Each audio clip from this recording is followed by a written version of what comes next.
Krishna. Si vous le voulez. Donc aujourd'hui, on se retrouve pour le chapitre 87. Et mes chers amis, on avait eu jusqu'ici, au cours du livre de Krishna, des chapitres qui étaient philosophiques, d'autres qui étaient un peu plus sucrés et qui étaient simplement des histoires, euh, même pour les enfants. Mais aujourd'hui, c'est plutôt un chapitre pour les grands, parce que ça va faire remuer vos méninges. Ça va faire chauffer la matière grise. On avait eu quelques chapitres comme ça. Dernièrement, on avait eu l'enseignement des sages à Kurukshetra. Vous vous rappelez? Oui. C'était déjà pas mal. Je ne sais pas si vous vous rappelez, c'était assez compliqué, il fallait décrypter, etc. On avait eu aussi, il y a longtemps, les prières de Brahma. Ça m'avait donné des difficultés. Mais là, on atteint le summum de la philosophie de ce livre de Krishna. Et donc, si jusqu'ici vous aviez eu du mal à suivre, eh bien, il y a des chances que je vais vous perdre aujourd'hui. Mais j'ai prévu un filet de sauvetage, à savoir un peu de pédagogie et beaucoup de patience. Et de votre côté, il va falloir vous armer de tolérance et d'attention. Donc, vous êtes prévenu, un homme prévenu en vaut deux. Donc, on commence ce chapitre. La semaine dernière, on avait vu Bahulashva et Shutradev. Vous vous rappelez?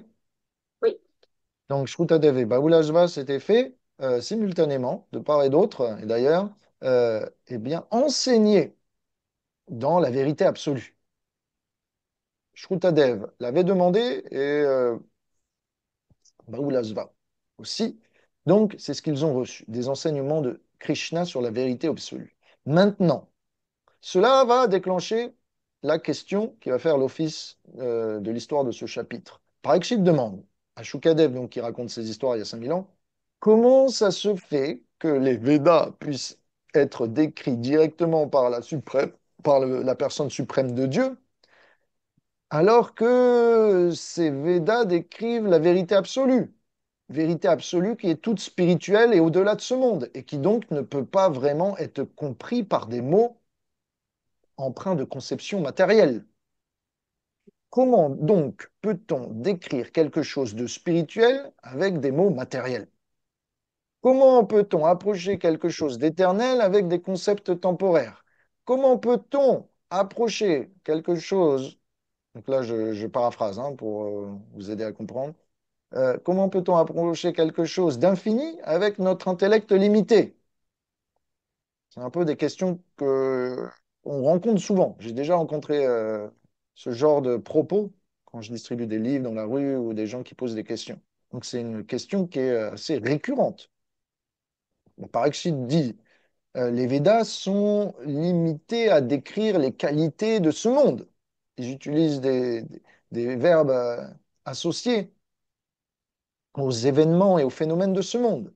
Mais le Seigneur suprême est dénué de toute qualité matérielle, étant transcendantal et au-delà de toute manifestation et de cause universelle. Comment se peut-il que Dieu peut être décrit par des mots?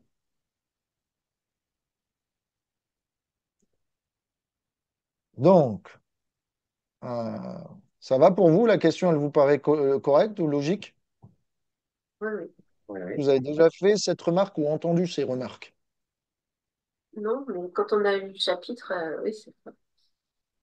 Je m'étais pas Logique, hein. posé la question du tout.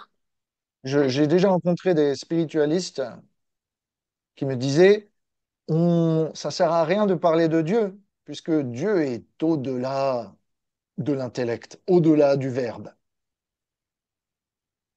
Donc, il y a juste à le sentir. Voilà, il faut sentir Dieu. On ne peut pas en parler, on ne peut pas le décrire, pas s'en rapprocher, on peut juste le sentir et le vivre. Voilà. Donc, ouais, ça peut être une excuse pour faire passer ses sentiments pour une illumination, par exemple. Ce genre de choses. Donc, cette question, elle est logique. Et en fait, c'est pas que Parikshit a besoin de la poser. Parikshit, c'est le petit-fils d'Arjuna. Arjuna, c'est l'ami préféré de Krishna, pratiquement. Donc, Parikshit, dans le sein de sa mère, il avait déjà eu le darshan de Krishna. Parce que Krishna l'avait protégé, c'est dans le premier chant du Bhagavatam, Krishna l'avait protégé de la mort. Il est apparu, il s'est interposé contre une arme dévastatrice euh, en apparaissant dans l'utérus de sa mère, alors qu'il était tout un bambin. Et quand Parikshit, ça veut dire celui qui examine.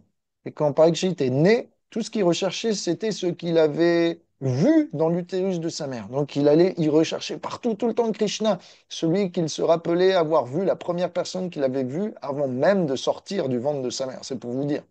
Donc, Parikshit, c'est un dévot. Pourquoi il pose une question bateau? La réponse, c'est comme dans la Bhagavad Gita. Pourquoi que Arjuna nous fait un sketch alors que c'est un dévot?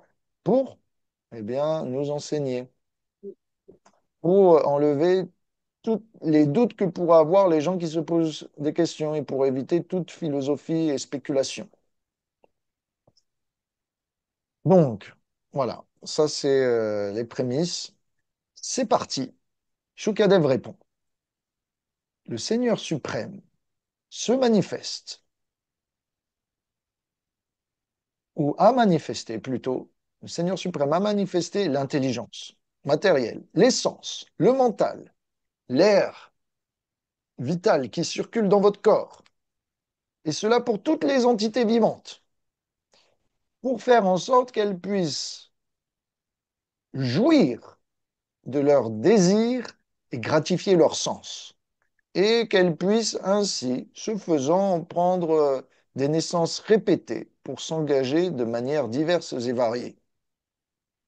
Certains de ces êtres, en jouissant, deviennent élevés et finalement atteignent ultimement la libération.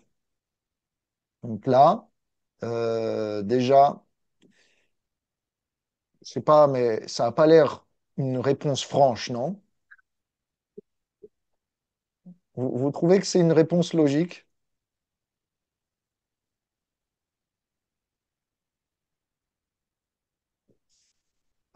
C'est une réponse un peu tirée par les cheveux, non?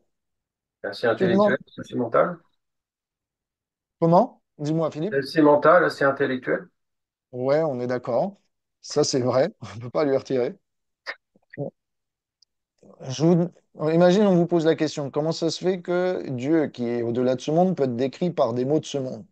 Et on te répond, bah, Krishna a manifesté toutes les choses. C'est de la rhétorique. Ça fait sens, ça fait sens, mais c'est pas forcément très clair. Et en fait, c'est voulu. C'est voulu que ce soit pas clair. Les Acharyas nous expliquent pourquoi.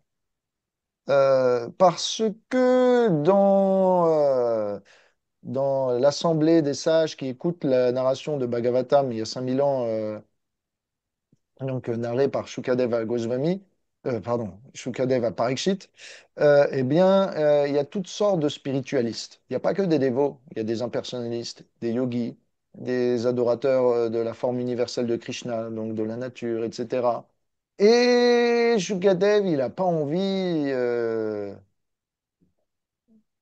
de leur dire directement la conclusion, qui est que si tu veux comprendre Dieu, faut le servir, faut pratiquer la bhakti, faire du service dévotionnel, et comme ça, Krishna te donnera l'intelligence de le comprendre et de pouvoir parler de lui. Mais Shukadev, il veut pas y aller directement, franco. Il veut inviter les gens à se sentir respectés dans les diverses formes de leur foi. Vous comprenez? Hmm. Donc, il va utiliser une manière un peu plus indirecte d'abord, afin eh bien, de les pacifier, de ne pas les brusquer, d'inviter leur confiance. Et donc, Shukadev, il répond basiquement, les acharyas nous font une paraphrase, le Seigneur a créé tout ce qui est dans ce monde pour que les entités vivantes puissent satisfaire tous les désirs, tous leurs désirs.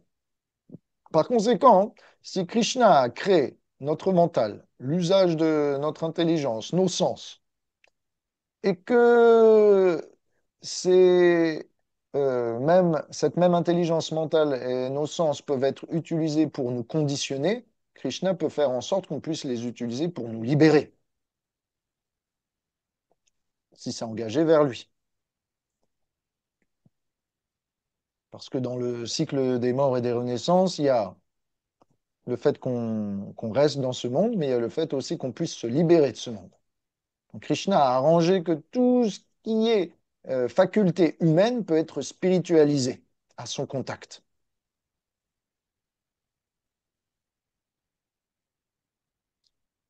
Donc, si vous engagez de la même façon vos sens pour décrire les choses de ce monde, si vous les engagez pour Krishna, Krishna peut vous donner la faculté de le décrire.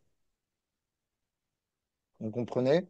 Vous pouvez décrire vos perceptions matérielles, et si vous les engagez pour Krishna, Krishna peut vous enseigner, vous donner l'intelligence de décrire ce qui est spirituel, vos perceptions spirituelles. Donc voilà, c'est ce que Shukadev dit indirectement. Ok, ça va pour vous? On peut nous dire que toute matière peut être spiritualisée, selon Ouais, l'intention. c'est ça. Exactement. Et ce faisant, du coup, Dieu se révèle à nous et se fait intelligible à nous. Voilà. Donc c'est pas très compliqué. Mais voilà, Shukadev utilise une manière un peu alambiquée. Il dit Dieu est partout, donc tout ce qui est connecté à lui, on peut le comprendre. On peut le comprendre en toute chose si on veut bien relier les choses à lui. Donc rien n'est séparé de Krishna et donc par conséquent les choses de ce monde aussi peuvent être comprises spirituellement. Donc maintenant, Shukadev continue. Ceux qui nous ont précédés, ceux qui ont médité dans les anciens temps, nos prédécesseurs,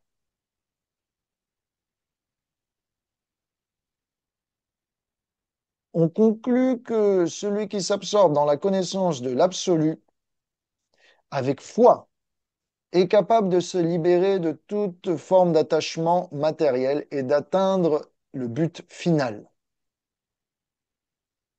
Donc, en gros, ce que Shukadev est en train de dire, c'est si on engage nos sens dans la spiritualité, on est capable d'en découvrir la vérité. La vérité peut nous être révélée. Donc, à la question, comment peut-on décrire Dieu si Dieu est au-delà de tout concept de ce monde? La réponse est serre-le avec foi et il se révélera à toi. Engage les choses matérielles pour lui, elles seront spiritualisées et ça te donnera l'intelligence. Ok? Maintenant, Shukadev dit, en relation avec cela, je vais te raconter une histoire concernant le Seigneur suprême Narayan. Un jour, cette même question que tu as posée a été posée par Narada Muni à Narayan Rishi. Donc, maintenant, apprêtez-vous à faire un voyage dans le temps. Ok. Un jour, un jour, alors qu'il voyageait parmi les planètes de l'univers, Narada s'en alla visiter le sage Narayan, qu'on appelle Narayan, dans son ashram, dans Badarikashram, dans les Himalayas. Depuis le début de l'existence de Brahma, Narayan Rishi est engagé à faire des austérités sévères afin de montrer l'exemple en termes de connaissances spirituelles et de contrôle de soi, et d'engager tous les mérites qu'il a acquis dans sa méditation pour les bienfaits de l'humanité. Vous avez une incarnation de Dieu qui est aux Himalayas, qui médite sans cesse, et les bienfaits de sa méditation, il nous les donne. C'est pas mal quand même. Mm. Merci Krishna. Un jour, donc, Narada approcha Narayana Rishi, qui était assis parmi une assemblée de sages dans un village qu'on appelle Kalapa. Après avoir offert ses obéissances, Narada lui a posé la même question que toi. Alors que les sages écoutèrent, Narayana Rishi expliqua à Narada une ancienne discussion qu'il avait lui-même entendue euh, de la part des habitants de Janalok. Donc, suivez-moi. Dans cette discussion, la personne de Dieu avait dit, Ô Manu, il y a longtemps, sur la planète Janalok, des sages euh, qui résidaient.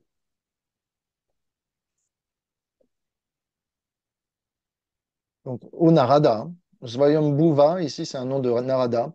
Il y a longtemps, sur la planète Janalok, où les gens accomplissent des grands sacrifices pour Dieu, en vibrant des sons védiques, les sages, à commencer par Sanat Kumar, Sanandana, Sanak, Sanatan, euh, qui étaient de parfaits célibataires, discutaient dans une assemblée de sages. À cette époque, Narada, tu n'étais pas dans cette assemblée de sages sur la planète de Janalok parce que tu étais en train de visiter le Seigneur sur l'étoile polaire, à Shvetadvip. Alors, une discussion animée commença entre les Kumars, donc ce sont les fils de Brahma, des petits-enfants célibataires, qu'on appelle les Kumars, qui sont des habitants de Janalok, une planète supérieure proche de Brahmalok, la planète de Brahma, et ils discutèrent de la vérité absolue, et parmi les questions qui leur furent posées par l'Assemblée des sages, eh bien, cette même question que tu me poses, Narada, et que donc a posée plus tard Parikshit à Shukadev, a été posée. OK? Donc, ce qui se passe, en gros, je vous la fais courte. La question qu'a posée Parikshit Maharaj à Shukadev avait été posée il y a longtemps par Narada à Narayan. OK? Cette même question avait été posée il y a longtemps, encore auparavant, par des sages de Janalok au Kumar. OK? Donc, voilà, voici ce que Sanandana, hein, donc on va dire le leader, l'orateur de Janalok, va répondre à l'Assemblée.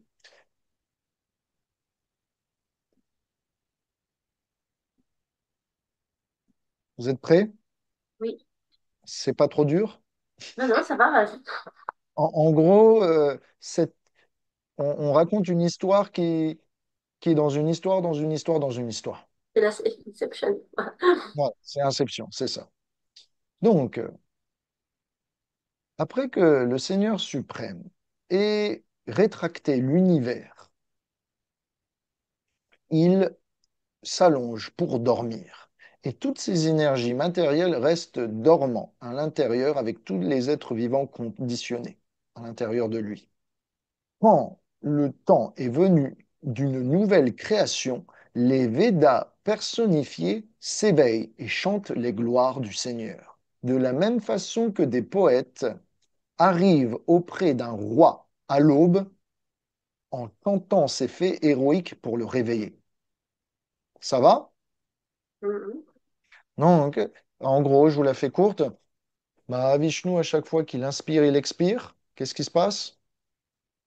Tous les univers sont manifestés, tous les univers sont rétractés. Ok? Lorsqu'il inspire, toutes les énergies matérielles reviennent en lui. Lorsqu'il expire, tous les univers matériels sont de nouveau manifestés. Une respiration de Mahavishnu et une inspiration de Mahavishnu, ça fait une vie de Brahma.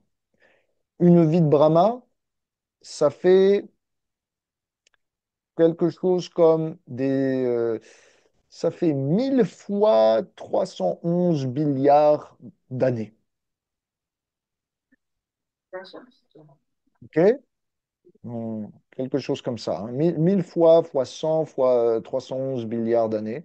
Je ne sais pas si Raghunath, il a les maths en tête, mais enfin, bref, si Rupa, il a les maths en tête, mais en gros, ça fait beaucoup. OK? Donc, ça, c'est une respiration de Mahavishnu. OK?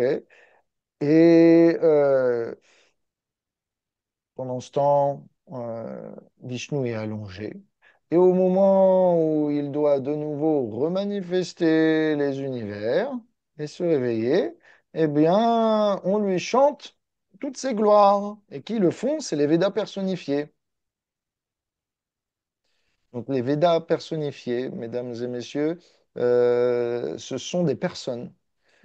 Euh, et chaque Veda est une personne. Donc, vous avez le Rig Veda, le Samaveda, l'Atharva Veda. Euh, La Joule. le Yajur Veda, vous avez le Vedanta, vous avez le Srimad Bhagavatam, vous avez les Puranas, vous avez le Mahabharata, tout ça, c'est des personnes. Hare Krishna. Donc, ce sont des. Si vous voulez, quand vous prenez la Bhagavad Gita, c'est un livre vivant.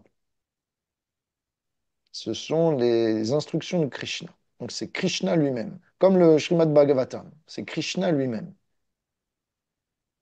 Donc, c'est dit dans le début du Bhagavatam, quand Krishna est parti de ce monde, il s'est incarné dans le Srimad Bhagavatam.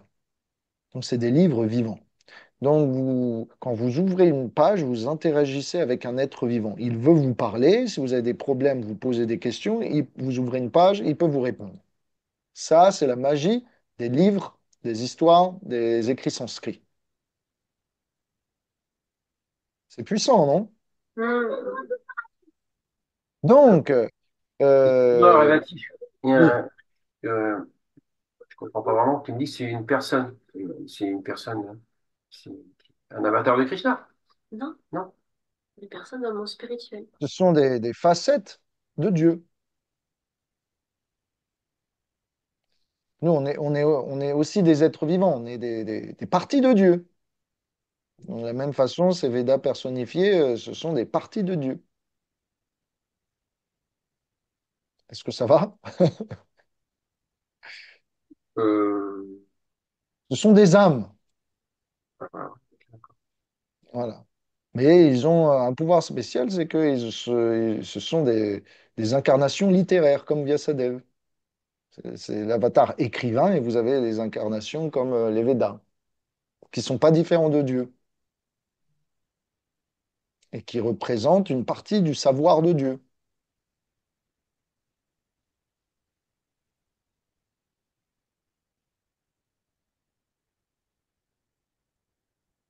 Une Ok. question. Euh, les Védas, quand ils sont pas personnifiés, ils sont comment alors?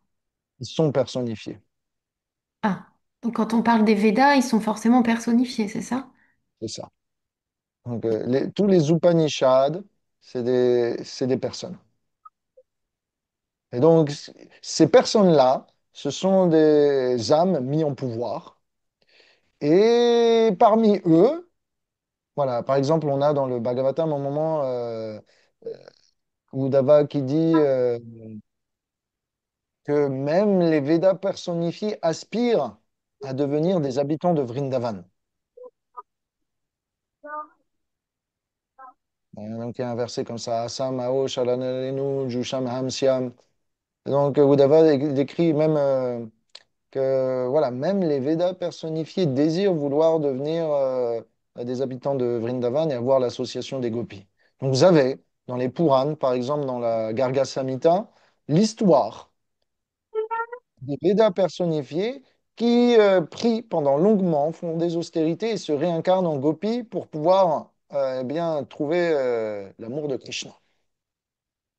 Donc vous avez différents niveaux de conscience parmi les Védas personnifiés. Ça dépend quel est le sujet. Dans les Védas, tout n'est pas uniforme. Vous avez le karma kanda, c'est-à-dire les sacrifices pour pouvoir atteindre les planètes édéniques. Donc ça va être des consciences plutôt matérialistes dans ce cas-là.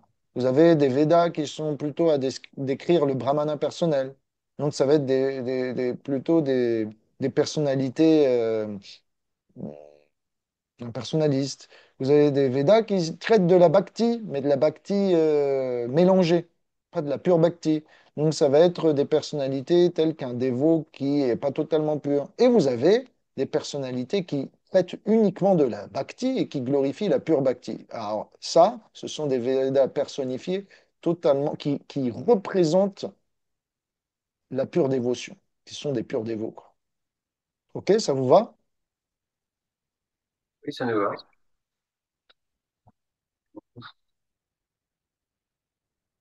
Ok. Un jour, peut-être,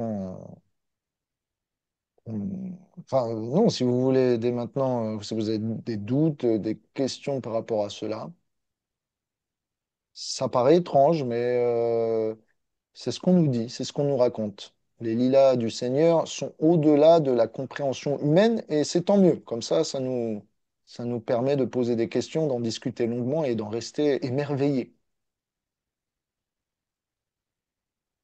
Donc voilà, les livres que vous avez sont des personnalités. euh, ils émanent du souffle de Dieu. Et de ce souffle, eh bien, s'incarnent des personnalités qui représentent une partie du savoir du Seigneur. Donc, Krishna a imprimé sa puissance spirituelle dans les écrits védiques et ces écrits védiques sont en même temps des personnalités. OK? Ok. Bon. Alors, ces écrits védiques, Jiva Goswami nous dit, ils sont au nombre, en tout cas, ce sont les Shrutis qui parlent. Et ces Shrutis, c'est les Upanishads. Et parmi les. Donc, il y a 108 Upanishads, OK? Et Jiva Goswami nous dit que parmi ces 108, il y en a 28 qui sont des leaders, qui sont des meneurs. Et c'est eux qui vont parler tout au long de ce chapitre, au nom des autres. On y va. Donc, le premier Upanishad nous dit, donc, Shruti, c'est un Upanishad, OK? Upanishad. Je simplifie. Victoire, victoire à toi, ô Ajita, toi qui es inconquérable. Par ta nature même, tu es parfait, en toute opulence. Tu es Bhagavan. Par conséquent, tu es capable de défaire toute puissance matérielle illusoire. C'est toi qui contrôles les modes de la nature matérielle, toutes ces influences. Et ces mêmes modes créent pourtant tant de difficultés pour les êtres conditionnés. C'est toi qui amènes à la vie toutes les énergies qui constituent le corps des êtres vivants, mobiles et immobiles. Sans ton influence, tous les mantras védiques se retrouvent sans puissance et incapables de chanter tes gloires, qui est pourtant grand comme un océan. Donc, euh, rappelez-vous, la question, là, l'histoire répond à une question. Cette question, c'est comment est-on capable de décrire quelque chose de spirituel avec des moyens matériels, avec une conscience matérielle, et comment peut-on décrire quelque chose qui est invisible, au-delà de nous, transcendantal, infini, éternel, chose que finalement, dans ce monde, on ne connaît pas. Donc, comment c'est possible? Ça, c'était la question de Parikshit. Mm. Et on se retrouve avec cette histoire en guise de réponse. OK? Ça va pour vous? Ok. Et donc, les Védas, maintenant, il répond de la manière suivante à cette question en disant, euh, en gros, sans ta miséricorde, personne n'est capable de te comprendre et de chanter tes gloires et de t'exprimer. Sans ta miséricorde, tu ne peux pas être approché. Donc là, maintenant, la réponse est directe. En gros, s'il n'y a pas de foi, s'il n'y a pas d'amour, s'il n'y a pas ta miséricorde, s'il n'y a pas de bhakti, c'est impossible de te comprendre. Donc au départ, Shukadeva avait dit une réponse indirecte. Maintenant, la réponse directe, elle est de plus en plus appuyée. Maintenant, un autre Upanishad ajoute, ce monde est perceptible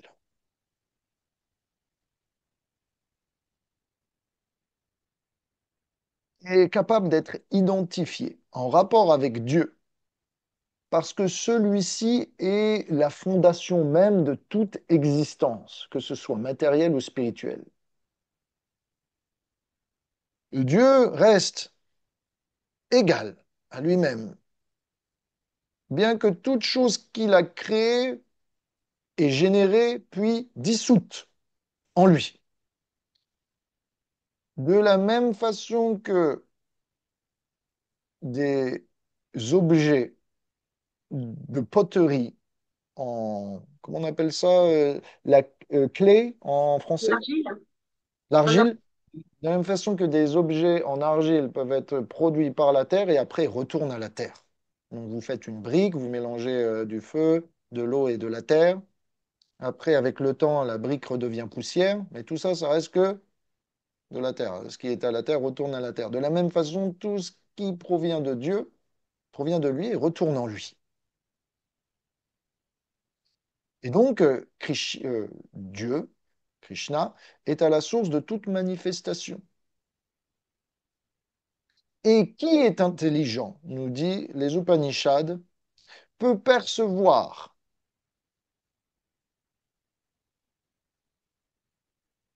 que seul le Seigneur est à l'origine de toutes les actions des entités vivantes, de toutes leurs pensées et de toutes leurs paroles. Et après tout, comment pourrait un homme éviter de fouler le sol de la terre par ses pieds lors de sa vie? Comment un homme pourrait-il éviter de fouler le sol de la planète Terre au cours de sa vie? Ça, c'est ce que les sages posent en guise de question. Après tout, en gros, c'est pour vous dire, de la même façon qu'un homme est obligé de marcher sur le sol de la planète, de la même façon, qui est intelligent est obligé de conclure que Dieu est à l'origine de toute chose. Si vous êtes intelligent, véritablement intelligent, vous êtes obligé d'en venir à cette conclusion. Donc, toujours à la question qu'a posée Parikshit, comment est-on capable de décrire l'indescriptible, la vérité absolue? Euh, les Védas répètent systématiquement ici, tout provient de Dieu. Et donc, tout effet peut être rapporté à sa cause. On peut voir une cause dans son effet. Donc, mes chers amis, est-ce que vous ne percevez pas, avec votre intelligence, qu'il y a un design intelligent dans cet univers, n'est-ce pas? Si on est un peu observateur, on peut quand même comprendre que toute chose ordonnée suppose quelqu'un qui a conçu. Toute chose qui est construite de manière ingénieuse suppose un ingénieur, n'est-ce pas? On est d'accord? Donc c'est ce que les Védas expliquent. Comment est-on capable de comprendre Dieu, de décrire l'indescriptible? Eh bien, simplement, soyez observateur. Voyez Dieu, percevez Dieu dans l'organisation de ce monde. Donc vous n'êtes même pas obligé de passer par la bhakti. Vous pouvez simplement utiliser votre intelligence pour comprendre que la vie vient de la vie. Et l'organisation des choses matérielles, qui elles-mêmes sont inertes, suppose une conscience derrière. Ok, donc voilà.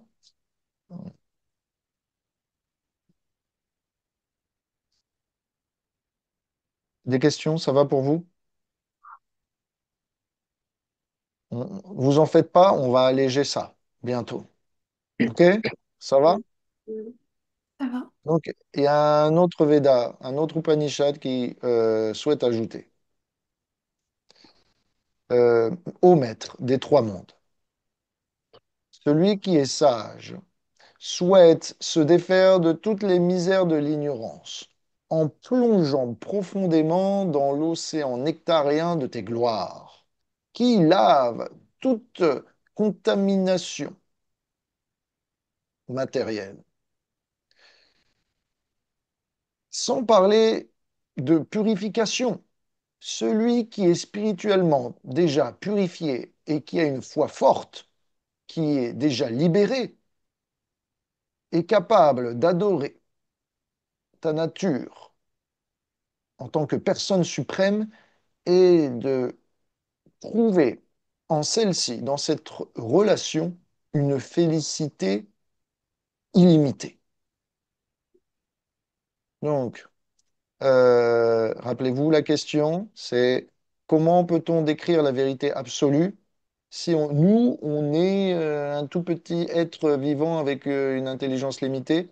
Là, une autre des réponses apportées par les Védas personnifiés, c'est que les gloires du Seigneur sont accessibles et reconnaissables par tous, même par ceux qui sont contaminés.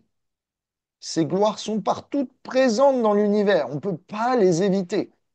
Ça suscite la curiosité, le questionnement, l'intellect, l'émerveillement.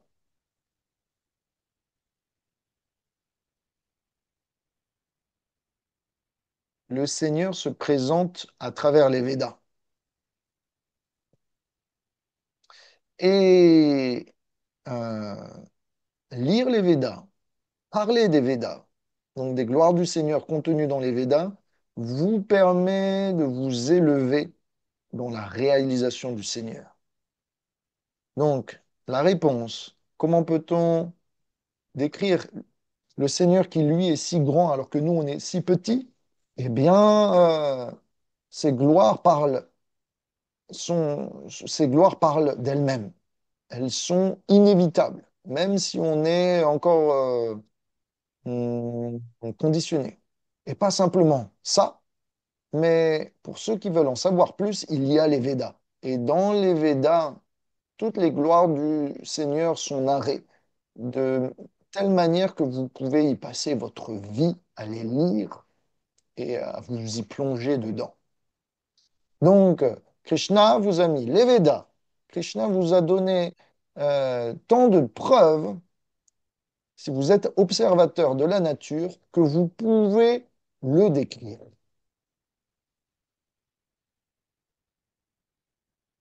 Vous pouvez, vous êtes obligé de vous poser des questions à propos de lui et de discuter à propos de lui. Il éveille la curiosité et l'intellect dans l'homme, même dans ceux qui sont imparfaits et athéistes.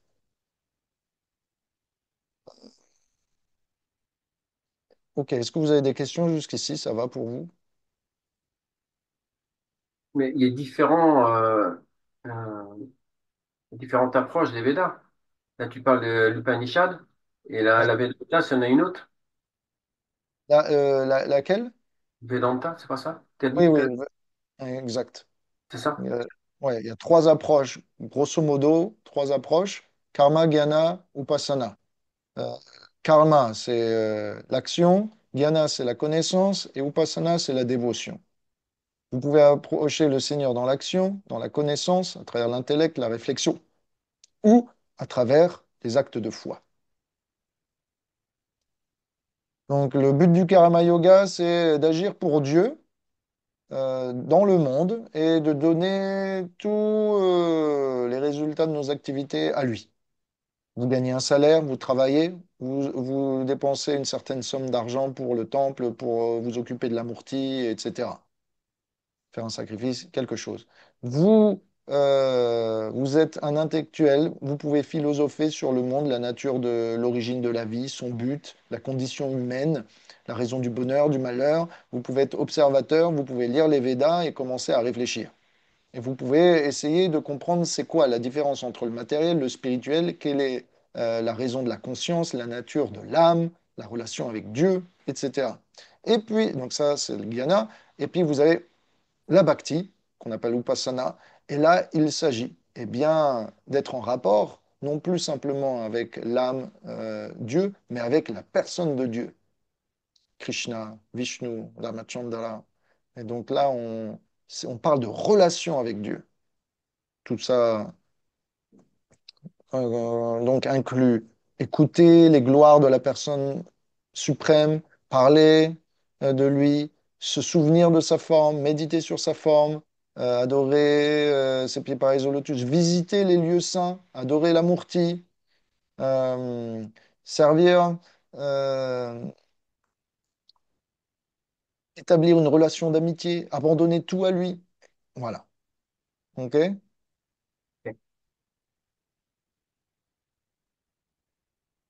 Et donc, le, le- il y a un Shruti qui est donc un Veda personnifié qui est un peu plus dévotionnel que les autres, et il rajoute, seuls ceux qui sont tes fidèles serviteurs sont ceux qui actuellement respirent et vivent.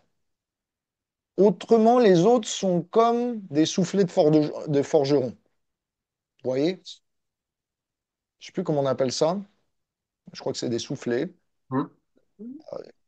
Donc voilà, ceux qui sont des dévots respirent, ceux qui ne sont pas des spiritualistes, des dévots, sont comme des soufflets de forgerons. Est-ce que vous avez une idée pourquoi les Védas disent ça?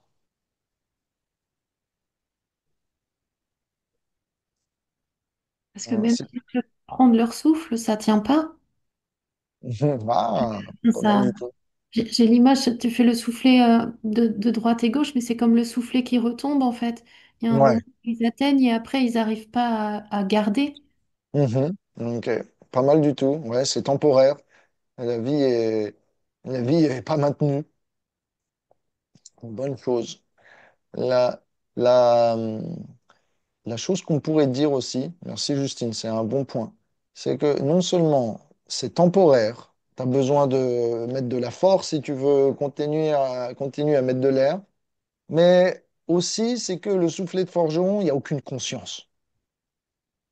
De la même façon, les gens qui ne peuvent pas honorer le Seigneur finissent inconscients, dénués de toute émotion, dénués de tout raisonnement par rapport à l'origine de la vie. Et donc, ils deviennent un peu, passez-moi le terme, idiots, quoi. Idiots comme un soufflet de forgeron. Donc, ils respirent, mais il n'y a rien, quoi, à l'intérieur. Donc, pourquoi les Védas sont si tranchants à l'égard de ceux qui veulent pas honorer Dieu? Comment ça se fait? Est-ce que c'est pas un peu sectaire comme façon de voir? Est-ce que c'est pas un peu fanatique?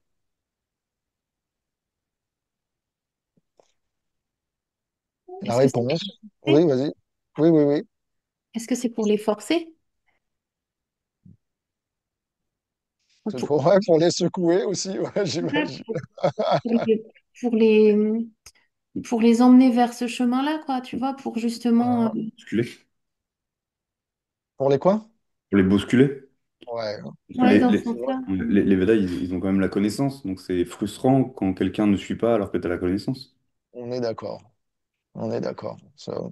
Très bien dit. Ouais, pour appeler,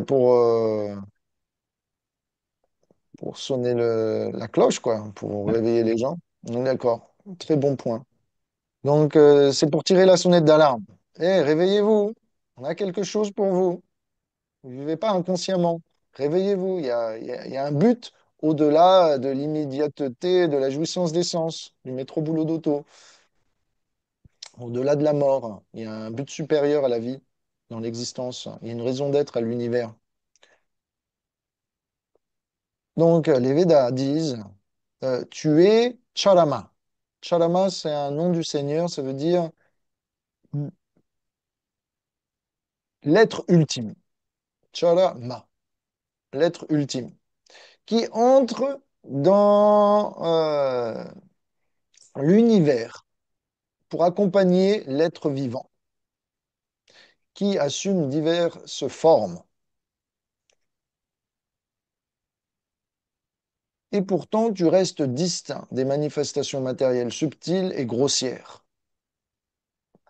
Donc, vous voyez, le Seigneur nous accompagne à tout moment, partout, à l'intérieur de l'univers, à commencer par notre cœur, dans notre cœur.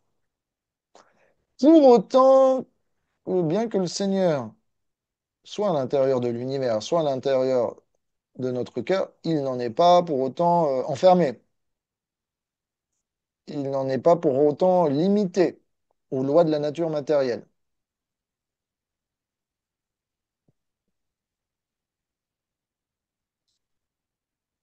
Donc, ça, c'est ce que les Védas nous disent.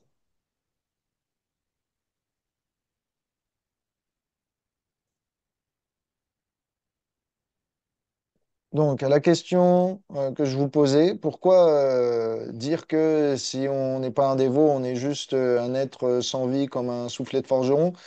Les Védas essayent de nous faire comprendre que la vie humaine n'a pas de sens si on n'utilise pas l'intelligence qui nous a été donnée pour comprendre notre origine, la vie dans son ensemble et son but. Se satisfaire dans l'ignorance n'est pas digne d'un être humain. Et donc, celui qui perd sa dignité humaine et qui respire en se complaisant dans son ignorance est dit être inconscient comme un bête soufflé de forgeron. La vie humaine a été faite en sorte pour qu'on puisse développer notre conscience spirituelle, pour qu'on puisse se défaire de toutes les souffrances matérielles et découvrir le bonheur spirituel.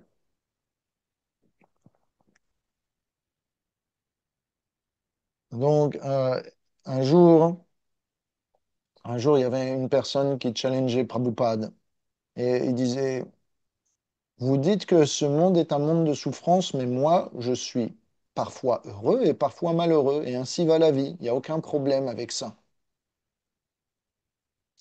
Prabhupada lui a dit, est-ce que tu es vraiment heureux?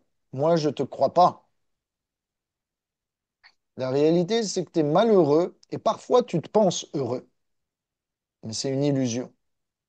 Et la personne a dit, comment vous pouvez prouver que je suis malheureux tout le temps et que parfois je suis heureux, je me pense heureux et que c'est faux? Prabhupada dit, est-ce que tu souhaites vieillir? Est-ce que tu souhaites être malade? Est-ce que tu souhaites mourir? Mais pourtant, tout le monde finit comme ça. Donc, c'est une fin tragique pour tout le monde.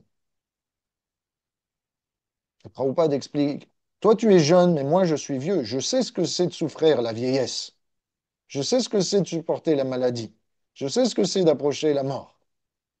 Donc je sais ce qu'est la vie dans la souffrance. Toi tu es jeune, donc tu ignores tout ça, mais ça va t'être imposé.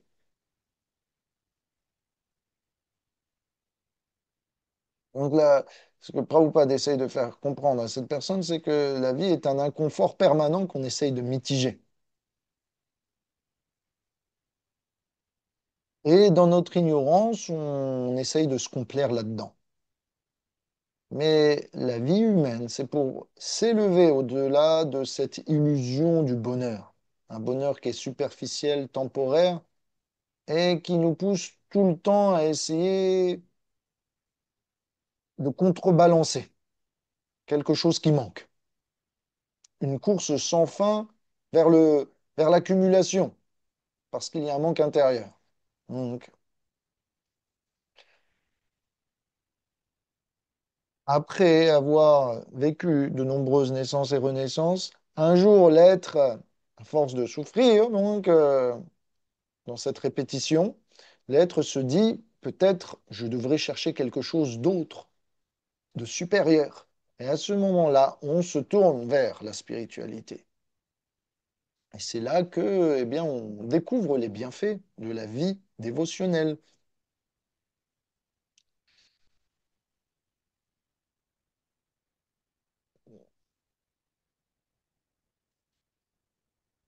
Donc, Krishna est capable d'offrir toute forme de relation et de satisfaire tous les désirs. Krishna, ça veut dire infiniment attractif, ou infiniment fascinant, vous le savez. Mais pourquoi Krishna est infiniment attractif ou fascinant? C'est parce qu'il est capable d'offrir à tous la satisfaction de leurs désirs. Il est capable de relationner avec chacun. Donc les Upanishads disent Yadvaitat raso vesa. La vérité suprême, l'absolu, est la source de tout rasa. Rasa, ça veut dire échange d'amour. Donc, si vous voulez trouver l'amour, un amour si varié, si profond qu'il peut satisfaire les demandes de chacun, eh bien, c'est en Krishna que vous pourrez trouver cela. Et le but de la vie humaine, eh bien, est de découvrir cela, et pas simplement de se satisfaire des objets matériels qui, en fait, eh bien, sont trop pauvres pour nous contenter. Les qualités de Krishna inspirent l'âme à le servir. C'est pour ça qu'il est infiniment attractif. Et vice-versa, le service pour Krishna nous inspire à découvrir ses qualités, ou révèle de plus en plus de ses qualités. Au fur et à mesure qu'on sert Krishna, on se rend compte combien il est compassionné, combien il est attentionné, combien il est merveilleux. Et plus on découvre ses qualités, plus on a envie de le servir. Plus on a envie de le servir, plus on découvre encore d'autres qualités. C'est pour ça que Krishna est infiniment fascinant et attractif. Et c'est dans ce cercle vertueux que l'être humain est censé se trouver. Il n'est pas censé se complaire dans le cercle des morts, des renaissances, de l'âge, de la vieillesse et tout ça. C'est ce que les Védas nous disent. Ok, ça va pour vous? Est-ce que vous êtes toujours là avec moi ou c'est lourd? Ça va. Ouais, c'est bon. D'accord. Ouais, je l'ai dit, hein, c'est philosophique là, hein. Donc, voilà, tenez bon. On arrive à quelque chose d'un peu plus léger. J'ai trouvé un moyen d'alléger ce chapitre pour que ça soit Bravo. un peu plus édulcoré, ok? Mm. Donc, ok, faites de votre mieux, tenez bon. Serrez-vous les coudes. Si vous vous endormez, donnez des coups de coude à votre partenaire.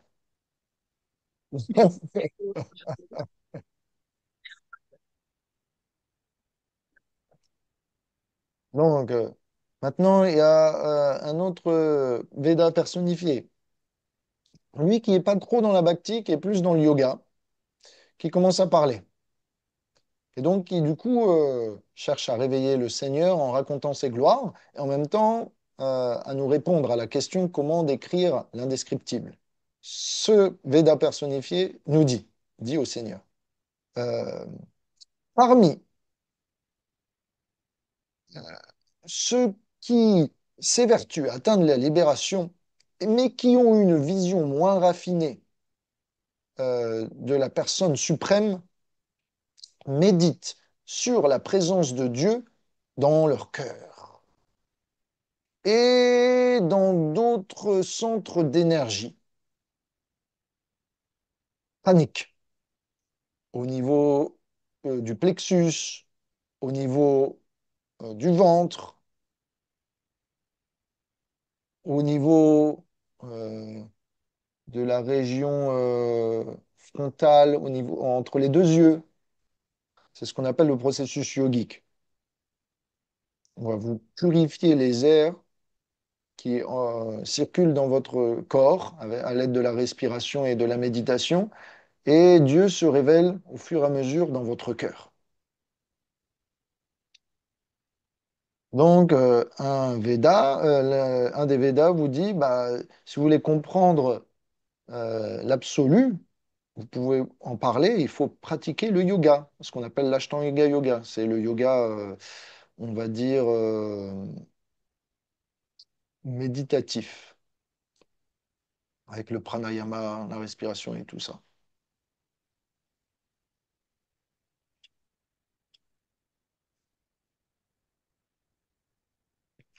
Maintenant, ce même Veda personnifié ajoute, bien que tu crées la manifestation variée de tous les corps vivants,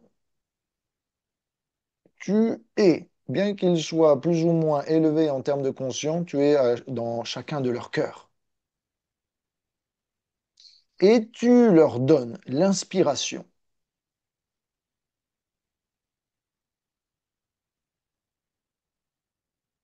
Donc, voilà, c'est le moment où ça va être un peu plus léger. Est-ce que euh, ça vous est déjà arrivé d'observer le vivant et de vous dire qu'il y a des choses surnaturelles et que l'instinct est une chose, mais que certains êtres vivants font des choses tellement miraculeuses que ça ne peut être que l'inspiration de Dieu à l'intérieur d'eux. Est-ce que ça vous est déjà arrivé de penser comme cela, de voir la main de Dieu dans le vivant?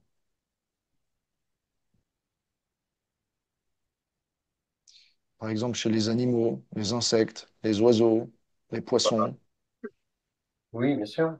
Ah, Même chez les humains. chez les Parfois, humains encore plus. le corps est tellement bien fait, les connexions. Enfin, Ouais, là, moi, j'ai exact. quelques souvenirs entre euh, la mère et le bébé, enfin, que ce soit Chloé quand Hmm, elle était bébé, certaines connexions qui se faisaient, oh, c'est extraordinaire, quoi. hmm, Dans la nature aussi, c'est pareil.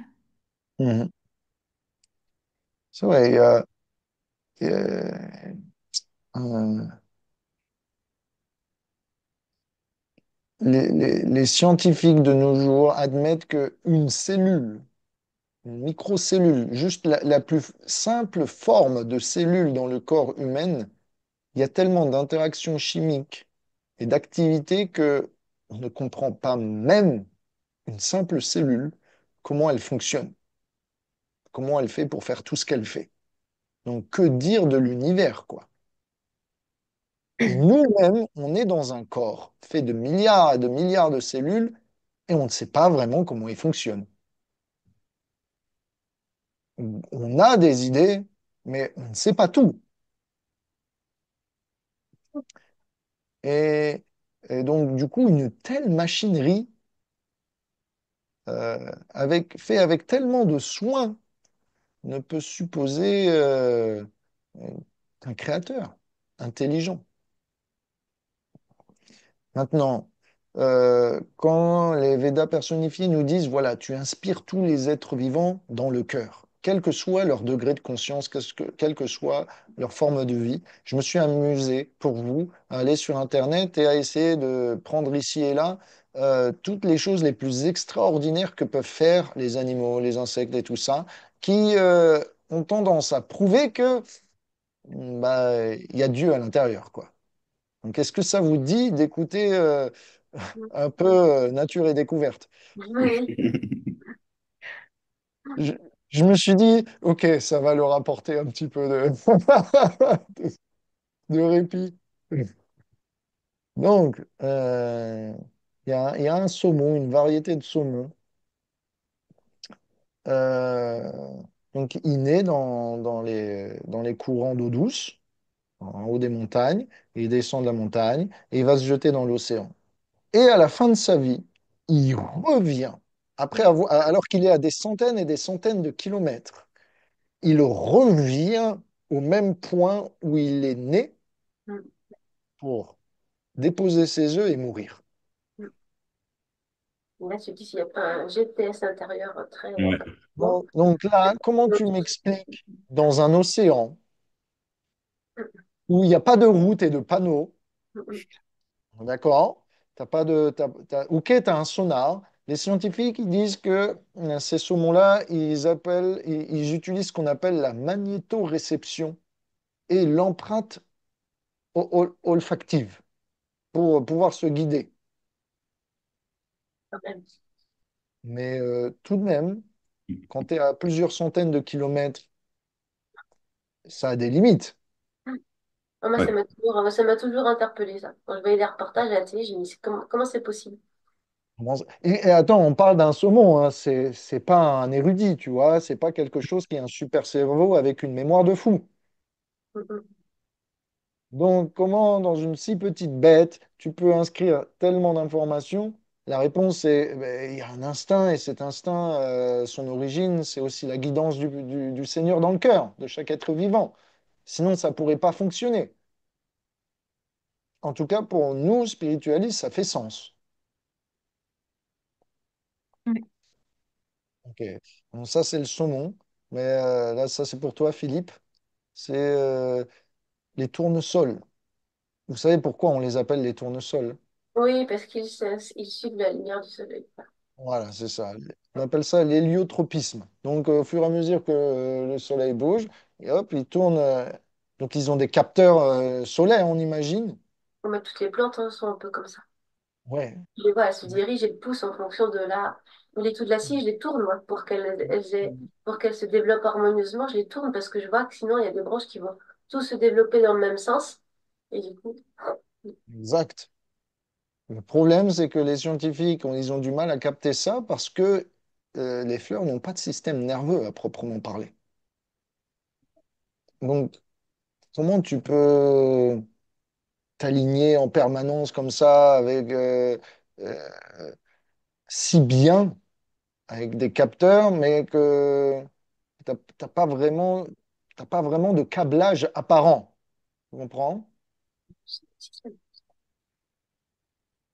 Donc si les scientifiques comprenaient quels sont ces capteurs, comment fonctionne l'héliotropisme des plantes, ils utiliseraient ça pour en faire des machines. ah ouais, la mécanique a des limites, hein. Ouais, exactement. Mais on n'y arrive pas. Donc, une telle intelligence, même dans les fleurs, alors qu'elles n'ont pas de système nerveux, je suppose que soit Krishna les inspire dans le cœur, au minima, qu'il y a une intelligence super intelligente qui a façonné les corps de toutes les entités vivantes. Ça Donc, signifie- ça peut signifier aussi que les scientifiques, ils ont pas envie qu'on utilise ces systèmes-là qui sont déjà dans la nature, parce que dans ces cas-là, on est pas en harmonie avec. On a tout ce qu'il mhm, faut. on est d'accord. Nous, on a visité des lieux sacrés, Mhm. point vraiment précis. La télépathie, elle se met directement à marche, quoi. On peut communiquer d'une autre manière. Donc, c'est ce que tu dis, il y a vraiment une forme d'intelligence dans la nature qu'on nous a volontairement euh, coupée Oui, on est d'accord. Euh, et qu'on peut se réconcilier avec. Si mhm, on, oui. C'est la perte de nos facultés subtiles C'est ça. c'est ça. au profit des béquilles grossières de la technologie. Ouais. J'utilise volontairement la télépathie comme exemple, parce qu'on peut pas tricher au niveau de la télépathie. Mhm. Il y a C'est un don. une forme de langage vrai. Oui, c'est vrai. Et, bon. Oui, ça suppose qu'il y a des choses qui nous dépassent. Mm. Voilà, c'est ça. Ouais, ça, c'est clair. Si on accepte ces principes de télépathie, etc., eh bien, on s'ouvre un peu plus à l'invisible. Mm, Mais l'invisible, ça fait peur, parce que ça se rapproche de Dieu. J'ai d'autres exemples pour vous. Celui-là est Ouais. pas mal quand même. ça fait peur. Moi, ça me rassure, moi. Ça Ouais. Ah me oui, fait non, mais Vas-y. Tu vois, parce qu'il n'y a pas de contrôle dessus, tu as zéro contrôle dessus. exactement, c'est ça. Vous avez tout Au compris. contraire, ça t'ouvre des perspectives incroyables. Non, mais Bah t'as raison. oui, on est d'accord. Pour les croyants, c'est rassurant d'avoir de l'invisible, parce que ça veut dire qu'il y a plus. Mm, mm. Il y a plus que juste la limitation visible de nos perceptions, etc. Donc ça ouvre le champ à l'impossible, à l'espoir, au miracle. Mais pour les autres, ça veut dire, bah non, ça veut dire qu'on m'observe, ça veut dire qu'il y a une justice, ça veut dire que, Ouais, ouais, il y en a qui doivent être mazars. ça veut dire qu'il y a, il y a des comptes, Ouais, etc., etc. Et régler. ça, c'est chiant. Ça, c'est chiant. Pour ceux qui se sentent bien dans leur conscience, ça va, tout va bien. Pour ceux qui ont des problèmes de conscience, Dieu, l'existence de Dieu, c'est chiant. Ça nous pousse à bien agir, à être responsable et À à moins plus maquillé. être. Voilà. Donc, ça gêne le scientifique et le matérialiste parce que ça veut dire que tout n'est pas sous ton contrôle et que tu dois servir quelqu'un autre que toi, que tu n'es plus le centre de l'attention, et que tu n'es pas score, et donc que tu dois t'évertuer à être détaché, à aimer ton prochain sans attendre en retour. Tous des trucs qui sont barbants pour un capitaliste individualiste. D'humilité, la plus grande humilité Voilà. aussi. Voilà. Faire preuve d'humilité, exactement. Un autre exemple que j'ai pour vous, celui-là va vous plaire, il est un peu fou. C'est le monarque, le papillon monarque. Le papillon, ouais, Alors lui, le monarque, celui qui est au Canada, il naît au Canada et il finit et il fait un. Vous connaissez les pèlerinages, mais là vous connaissez, je connaissais pas, mais ça existe les pèlerinages transgénérationnels. Wow. Donc ça veut dire quoi? Ça veut dire tu commences ta vie à un endroit et tu sais que tu dois aller à un autre endroit. Mais il est tellement loin cet endroit qu'au fur et à mesure que tu vas marcher, tu vas pas l'atteindre, même si tu marches toute ta vie. Donc au fur et à mesure que tu marches, tu fais ta vie, tu te reproduis et tu laisses la génération future continuer le pèlerinage. Hmm. Donc pour nous, c'est difficile à comprendre parce que on est capable de marcher vite, d'aller loin maintenant, mais au niveau d'un insecte, passer d'un continent à un autre, Hmm. c'est grand, c'est long. Et donc, ils font ce qu'on appelle eh bien, un pèlerinage transgénérationnel. Ça leur prend 4 générations pour aller du Canada au Mexique, Et après, ces les papillons. Donc, ce que font les papillons, ces monarques, prennent 4 générations pour aller du Canada au Mexique. Après, une fois qu'ils sont au Mexique, ils remontent jusqu'au Canada, gens. à l'endroit, à la forêt d'origine de leurs aïeuls. Et ils font ça comme ça, sans cesse. Ils passent du Canada au Mexique dans plusieurs générations. Maintenant, comment t'expliques que tu peux retrouver ta route s'il n'y a aucune personne qui est encore vivant pour te dire où tu dois aller? Tu comprends?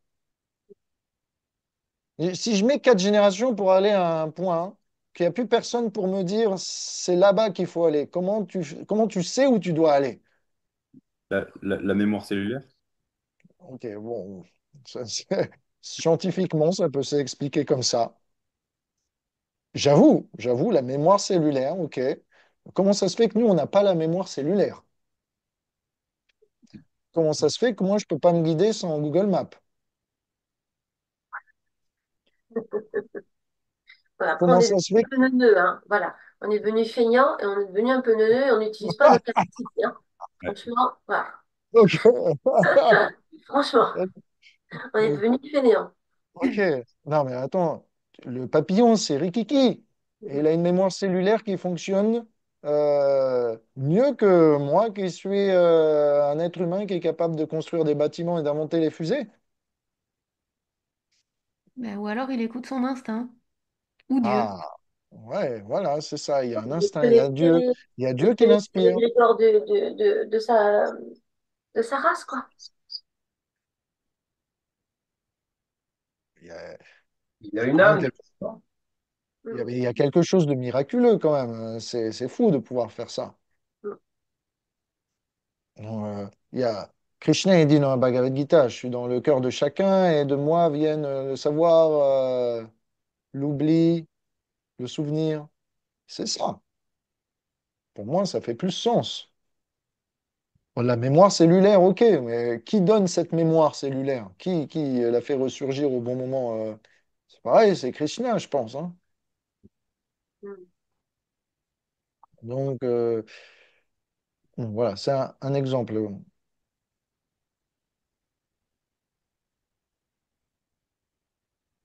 Ah ouais, là, je pense, ça, c'est le pompon. Ça, l'oiseau arctique. Vous avez déjà entendu parler de l'oiseau arctique? Non. Vous allez sur Internet, vous tapez l'oiseau arctique. Alors, en anglais, Arctic Terns. Alors, je sais Ah, pas. aussi, c'est pas que aussi, pas n'importe quel oiseau. Ça fait partie Ah des non, moineaux. Ça. donc c'est un moineau, hein. Tern, c'est un moineau, hein. C'est ça? C'est ça que tu me dis?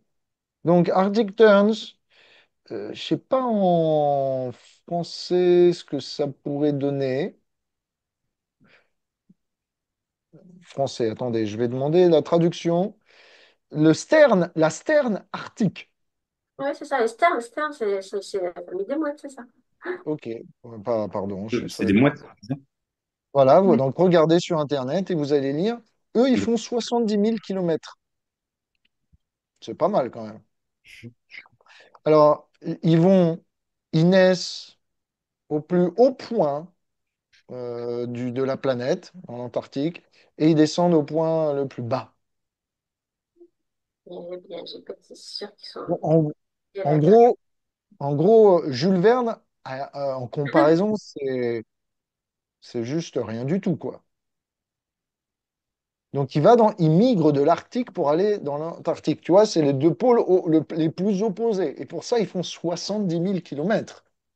Mais parce qu'ils aiment le soleil et ils veulent rester tout le temps, voilà, dans les contrées. C'est ce qui est marqué sur Internet. Ouais, Ils, enfin, ils voient deux étés par an. Et ok, donc, comme ils voient deux étés par an, eux, ils cherchent le soleil et la il chaleur. cherche le soleil, mais il fait froid quand même, hein. On va pas se le cacher. Donc, explique-moi comment tu fais pour faire 70 000 kilomètres sans te perdre. Et à coup sûr, y arriver. Si, Sans éducation, ils n'ont pas d'école. La Stern Arctic n'a pas d'école. Enfin, n'a pas fait des cours de vol mais sur ils longue suivent durée. les lignes magnétiques de la Terre. Ok, bah oui, on est d'accord. Mais Ouais, qui c'est qui a créé les lignes magnétiques de la Terre? voilà, et ça suppose comment, comment, euh, comment fonctionne un système de magnétoréception qui marche à Donc, coup sûr, quoi. il Tout faut ça, que tu viennes nous voir plus souvent, on va t'expliquer les trucs là, Révati. ouais, d'accord. Non, mais ce qui est intéressant, en fait, Révati, c'est que à la base, Réceptionne. tu vois, de cet oiseau, on pourrait avoir, je sais pas, un échantillon de 25 ou 30% qui le fasse, mais là, c'est vraiment tout le monde, en fait, qui le fait. Ouais. Mais c'est comme si, en fait, ils étaient nés, on va dire, programmés à suivre ça. Ouais, et c'est ça, en fait, qui est interpellant. C'est un peu comme si nous, on nous disait, bah, toi, t'es né pour être forgeron, tu vois. Mhm, Et c'est là, c'est qui, en fait, décide ça? mhm. Qui met le programme, qui donne les aspérités, qui donne la singularité, en fait, Mhm. de, de cette chose-là, tu vois. C'est un super point que tu apportes parce que du coup, si ces oiseaux sont programmés pour faire ça, pourquoi est programmé l'humain? L'humain, c'est Ça, devenu un bouillon, donc, un mélange de mouton et de pigeon. Donc.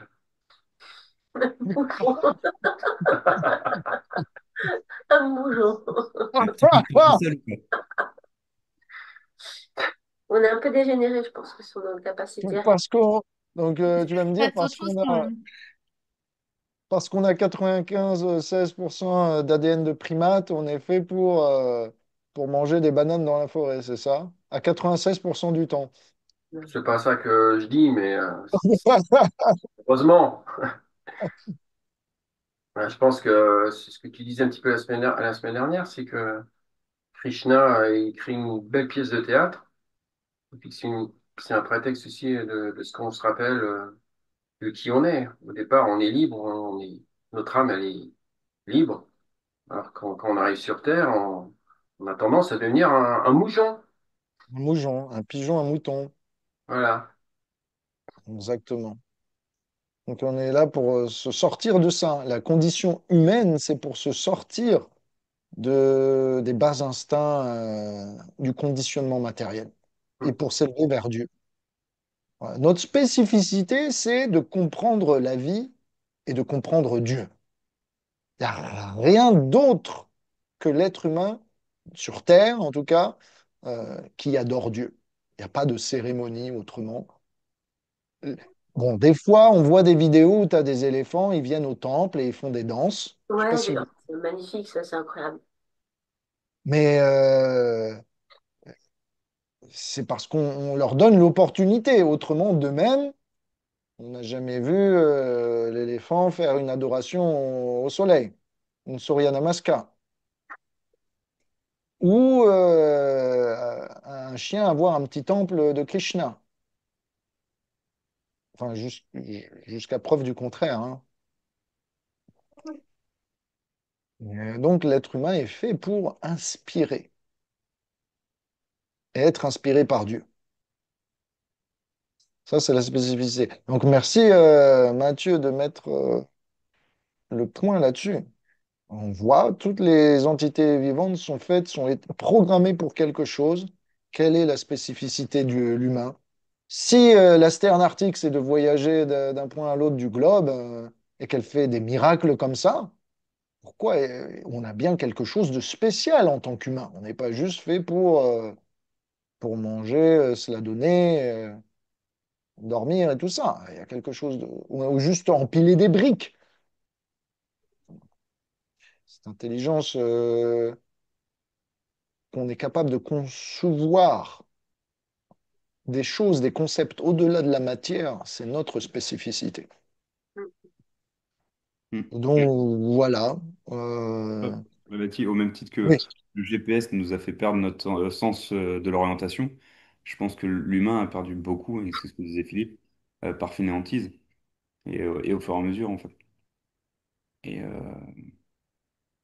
Par on parle souvent de retrouver ses capacités originelles. Euh, mm, mais oui, je pense on arrive avec tout ce qu'il faut, mais on a tout perdu. oui. C'est pas Euh, exercé. C'est pas bon, exercé. C'est pas exercé. Nos enfants, on les stimule oui, ça. c'est ça. Et, le problème, c'est que quand tu as des muscles endormis, c'est difficile de les remettre, tu vois, Ouais. en marche. Donc, dans le Bhagavatam, on nous explique que les personnes de l'ancien temps, etc., pouvaient avoir la télépathie, ils pouvaient pressentir l'avenir, ils pouvaient voler, se Mm. téléporter, changer de corps. Ils pouvaient même connaître les lois du karma, prévoir l'astrologie où tu vas naître, qui va naître à tel lieu, etc. Donc, quand tu as une science comme ça à ta disposition et que tu as des facultés humaines comme ça, euh, la vie, elle est magique, hein. C'est n'importe quoi. J'imagine. Ça, J'imagine. Là, tu commences à croire plus facilement en Dieu quand même. Donc, ouais, tout ça, c'est disponible.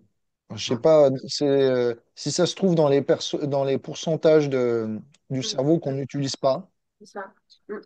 Je sais pas comment le réactiver, si vous avez un taser ou un truc, un patch pour coller, pour réactiver ces zones.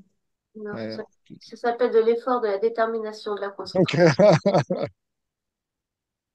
Mais bon, peut-être un jour la science s'évertuera à essayer d'aller dans ces domaines un peu parapsychologiques, paramédicinales, peut-être de redévelopper ces facultés qu'on ne comprend pas, hein, mais qui existent, qu'on a du mal à expliquer, mais qui sont véridiques.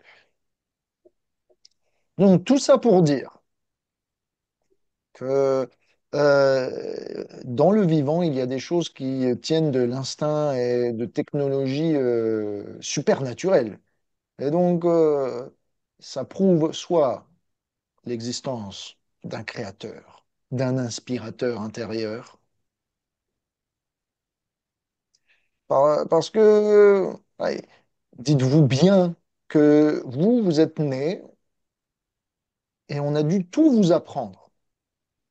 Vous avez dû passer des années à l'école pour apprendre les mathématiques, pour apprendre à construire des choses, former une société.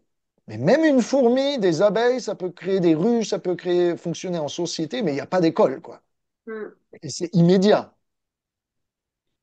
C'est dès que ça naît, on sait qui fait quoi, comment ça marche.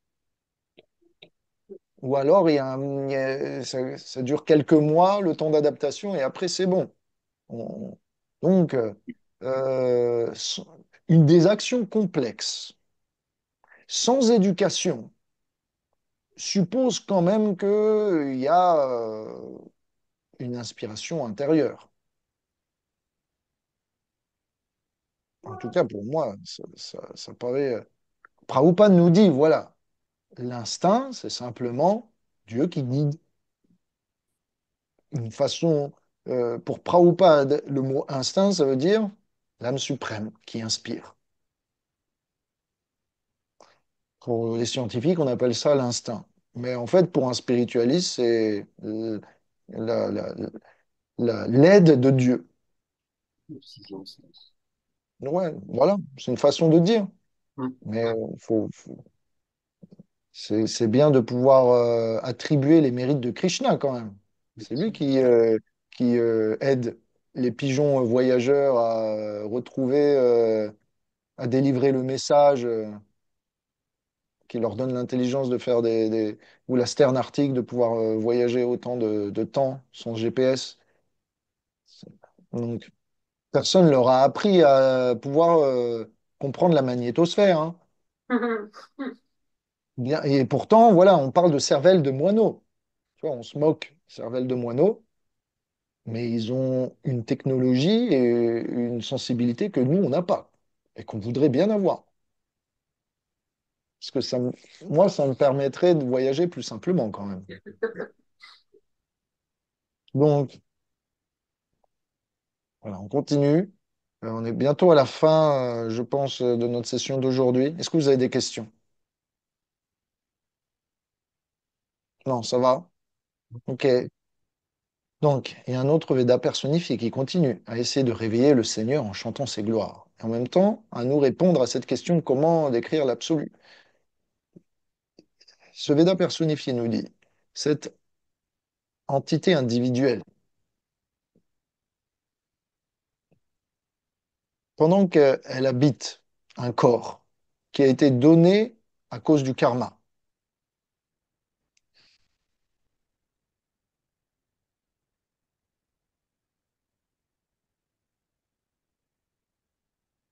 eh bien, cette entité vivante reste en réalité totalement détachée des influences karmiques,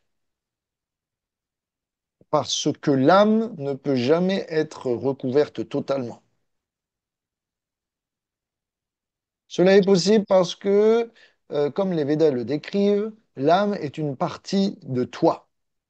Et toi, tu es le possesseur et le contrôleur de toute puissance.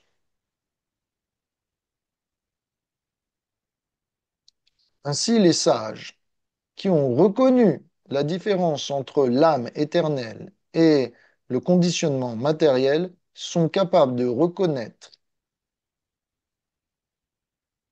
euh, sont capables de reconnaître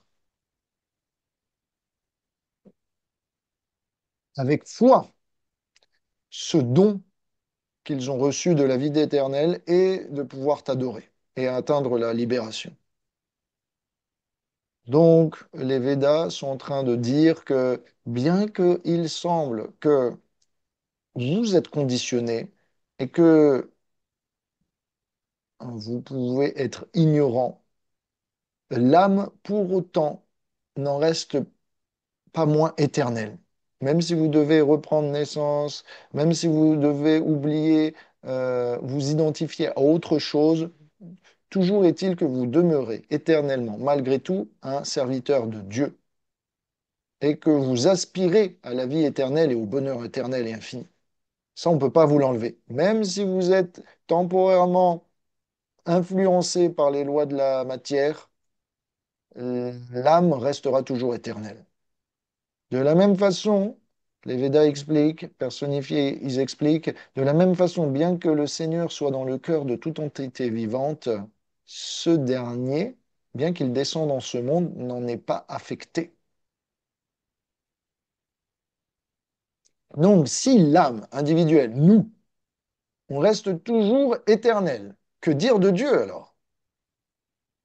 Parce que ce qui se passe, c'est que souvent, vous discutez avec les spiritualistes et vous dites, ouais, mais Krishna, il est matériel, mais il a une forme, il est visible.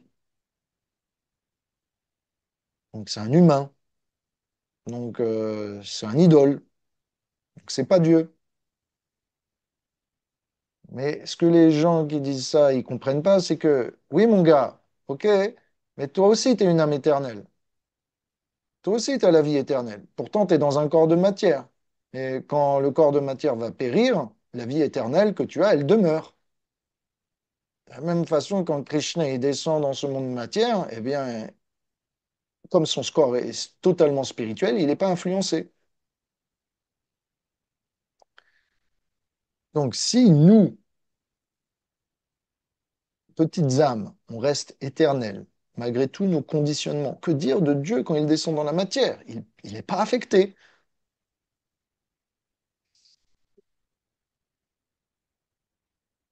Donc, maintenant, euh,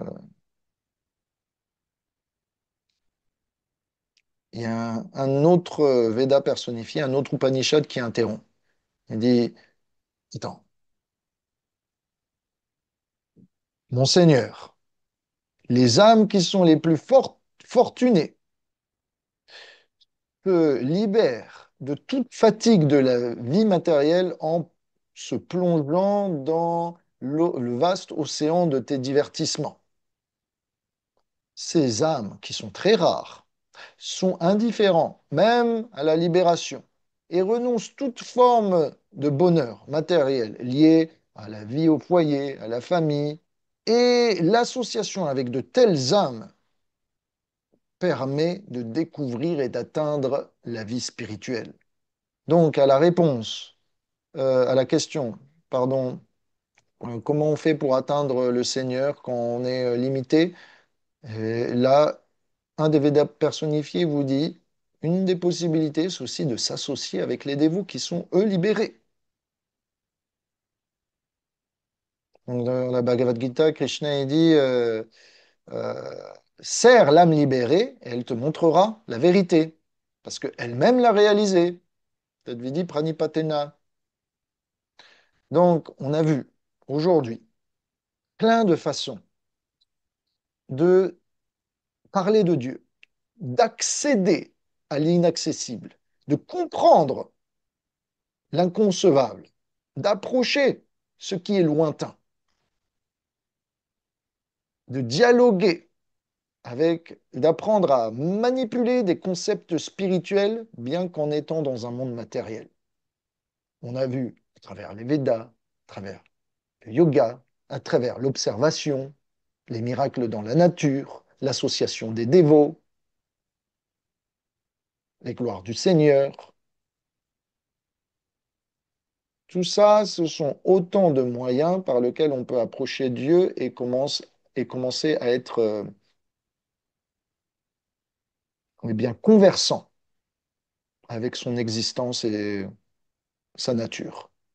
Donc voilà, il est midi, on a fini à l'heure une partie de ce chapitre. Euh, à mon avis, ça prendra peut-être 2 ou 3 séances en tout. Là, on a fait un bon tiers, donc c'est bien. Bravo, Révati. J'espère que c'est pas trop Oui, je suis partie. indigeste. Je fais ce que je peux, hein, mais ce On chapitre, apprécie tes efforts. On apprécie, enfin, moi, je veux dire, j'apprécie tes efforts, je parle pour moi. Merci. Mais Merci, ce, Valérie. chap- des fois, ce- nos ce audiences ch- n'ont pas, ton audience n'est pas toujours à la hauteur de tes efforts. J'en suis fort désolée.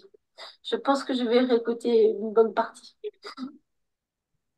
Excuse-moi. Lisez ce chapitre, s'il vous plaît. Oui, bah déjà, oui, oui, mais on l'a lu, mais pas tout entier, parce que pas pris le temps. Continuez à le lire. Oui. Mais si vous arrivez à comprendre tout ça, vous avez tout compris. Je pense pour Il y a ma plus, part, il y a, avec tes explications, ça apportera un autre éclairage et une autre lecture. Donc, je vais relire aussi ce que j'ai déjà lu. Non, mais c'est un prétexte relatif d'appliquer ce qu'on est en train de lire, parce que moi, je t'écoute pas avec ma tête, en fait. On t'écoute pas avec nos têtes, on t'écoute avec, Tout ce qu'on peut. ouais, avec tout ce qu'on peut, mais tu sais, c'est un peu le troisième langage, c'est le langage du cœur, quoi. Sinon, ça passe pas, quoi. Le mental, il bloque. Je sais pas si tu vois ce que je veux dire, mais. Bien sûr, bien sûr. Si, si. Euh, Parce que un jour, pour rajouter à ce que tu dis, un jour, il y a un disciple qui a demandé à Radhanath Swami, Maharaj, je suis pas toujours inspiré à venir écouter le Bhagavatam. Euh, qu'est-ce- Quelle est la différence entre moi étudier par moi-même et écouter le Bhagavatam en présence des dévots?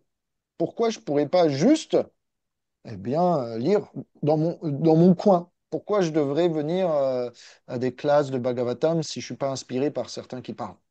Et Maharaj a répondu quelque chose que j'ai trouvé magnifique. Alors, je vous le partage. Ça fait lien avec ce que tu dis. C'est que Maharaj dit, on n'est pas là pour écouter le Bhagavatam pour satisfaire son mental. On est là pour faire plaisir à Krishna et satisfaire son cœur. Hmm. Et quand on se rassemble, tous ensemble, Krishna, et qu'on offre notre attention, toute notre attention de manière commune, ça devient une offrande de groupe. Et ça crée une intensité spirituelle supérieure à ce qu'on peut achever par nous-mêmes tout seuls. Mm. Donc, peut-être que mentalement, parfois c'est chiant, mais dans le cœur, Krishna nous montre vibratoirement son amour, que ça lui plaît que on donne de l'attention à son message, s'il est proprement récité, bien sûr, au moins s'il est récité en lien, tel qu'il est, ce message, en lien avec les paroles des acharyas, des instructions de Krishna, s'il est philosophiquement correct, qu'il n'y a pas de spéculation, ce message. Peu importe si l'orateur, c'est pas le plus grand des érudits et c'est pas le plus grand des entertainers, pas le plus grand des orateurs, quoi.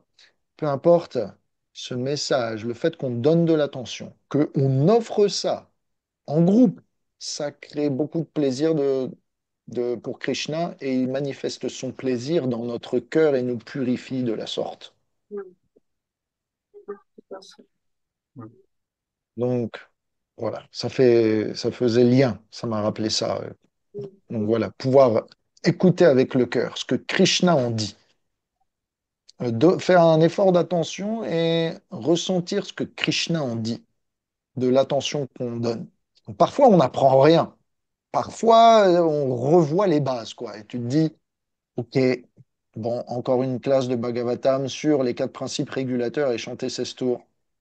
OK.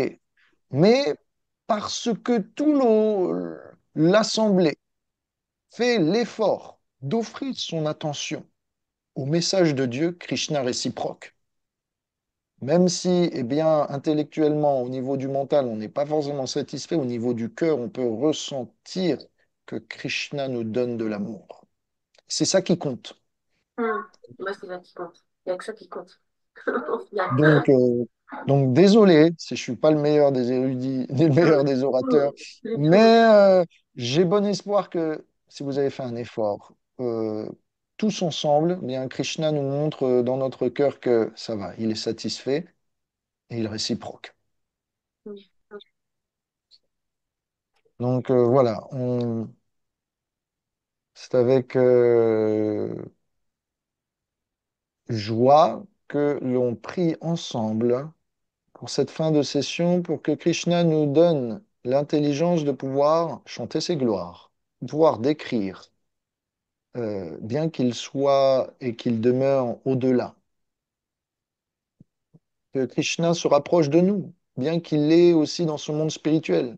Que Krishna veuille bien nous donner l'intelligence, bien qu'il soit inconcevable.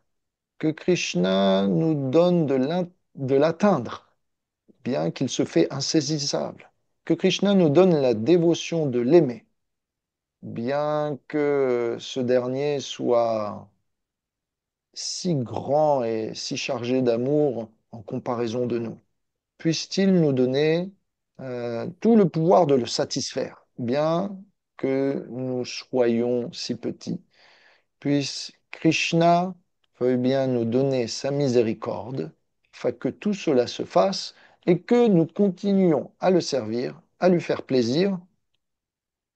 Et puisse donc Krishna nous permettre de traverser cet océan philosophique qu'est bien ce chapitre des Védas personnifiés, des prières des Védas personnifiées, et ainsi pouvoir ressentir grandi et chargé de foi.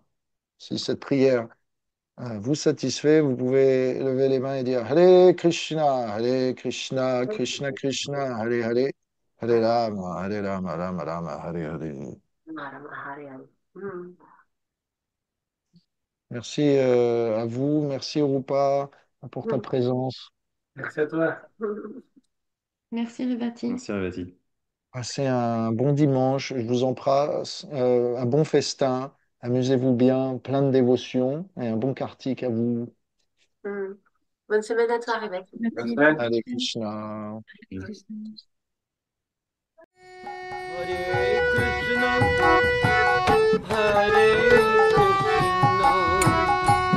Krishna Krishna,